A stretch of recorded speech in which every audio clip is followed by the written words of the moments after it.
concentrated in the shadow of the Soutpansberg Mountains in the far north of South Africa.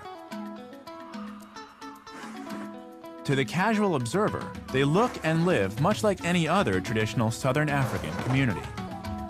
But if you scratch below the surface, there are some intriguing differences.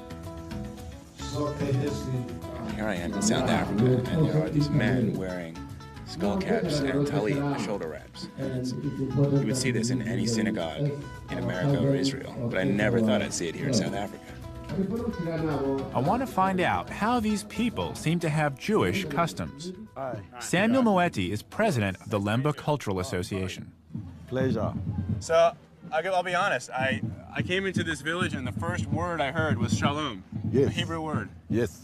How's that possible? How is it that the Lemba are speaking Hebrew? The Lembas are the original Hebrews, and they were scattered, as you know, and they crossed into Africa. So they were scattered all over. So in South Africa, in many parts of South Africa, you find the Lembas who are actually Hebrews. Hebrew. So the Lembas claim to be descendants of ancient Israelites? Not claim, they are. They are? They are. Okay. We are the original African Hebrew. We are scattered all over. Can you give me a few examples of some of the Jewish Yes, traditions? we don't partake of pork.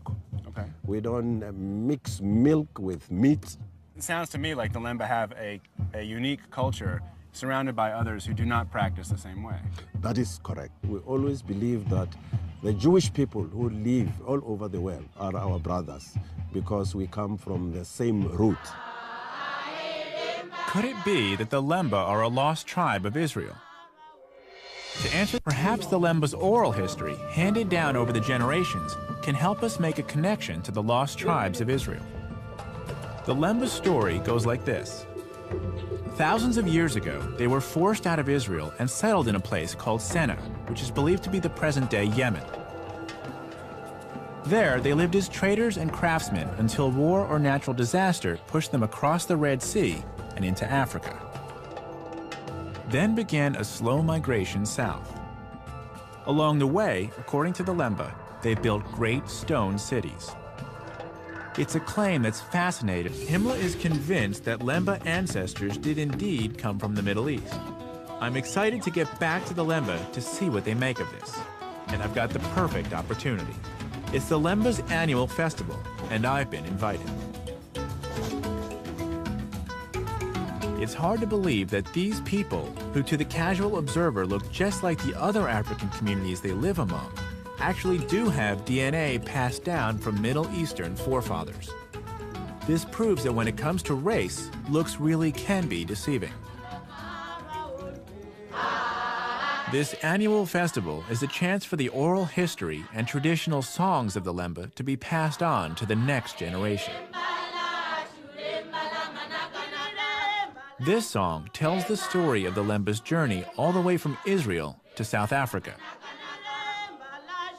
Having traced this journey, I'm eager to hear what Samuel Moeti thinks about the DNA evidence.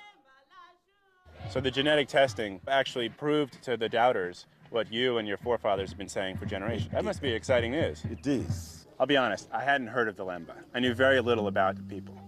But having spent time making the journey from Jerusalem down through Zimbabwe, having spent time here at this festival, seeing what your people are all about, I can only sum it up in one word, and it's shalom. Shalom. We've seen how science has backed up the claims of the Lemba in the face of years of doubt and prejudice. The archaeological clues, the DNA evidence, and the Lemba's own oral history add up to a very convincing argument. It reminds me that first impressions can often be misleading. It was hard to believe that a tribe of black Africans could be the descendants of ancient Israelites. But that's exactly what they appear to be. Brothers and sisters, they are there. We are not lost. We are scattered. We are original Hebrew.